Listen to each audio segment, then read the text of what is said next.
आपलं भजन राम कृष्ण हरी या मंत्रावर अवलंबून आहे. मी नेहमी भजनाच्या आता हे क्रॉस करतो पॉईंट करू दे त्याला, मग ते का आडवं करतोय. रामाचा आचार, कृष्णाचा विचार आणि हरीचा उच्चार. राम शब्द उच्चारायला सोपा आहे, राम समजायला सोपा आहे, राम शब्द लिहायला सोपा आहे.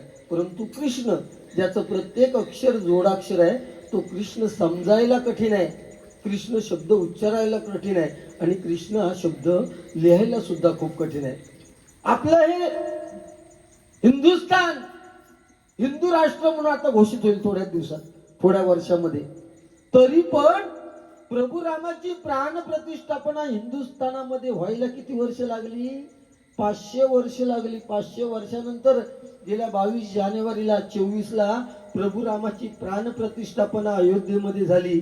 आणि येनकेन प्रकारे ते बघण्याचं भाग्य टीव्हीच्या माध्यमातून, सोशल मीडियाच्या माध्यमातून आपल्याला मिळालं. म्हणजे आपण किती भाग्यवान आहोत हे लक्षात घ्या, लक्षात घ्या. मायबाप शिकव.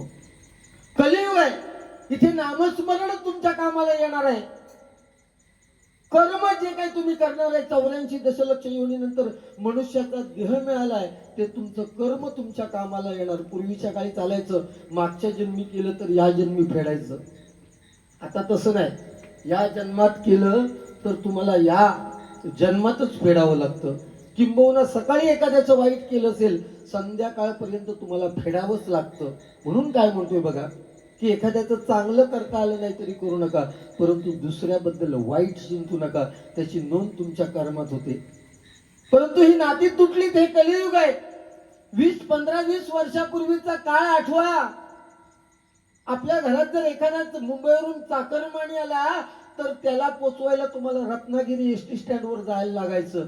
एकटा जाणार असला तर 10 लोक बोजा घेऊन त्याला रत्नागिरी स्टँडवर पोचवायला जायचे.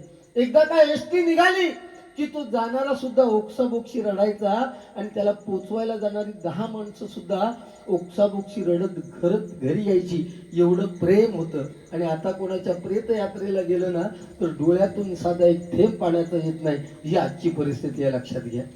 म्हणून आपण समजलं पाहिजे की नामस्मरण आपली कुलदेवता, आपली ग्रामदेवता, आणि ज्यांच्या उदरी आपण जन्म घेतलाय ते आपले आई वडील, त्यांची मरेपर्यंत सेवा करा. आपल्या आयुष्यात कशाची काही कमी पडणार नाही, लक्षात घ्या. ज्या प्रभू रामाच्या नामस्मरणाने आपण सुरुवात करतोय, त्याच्याच नामस्मरणाने मी सुरुवात करतो बघा.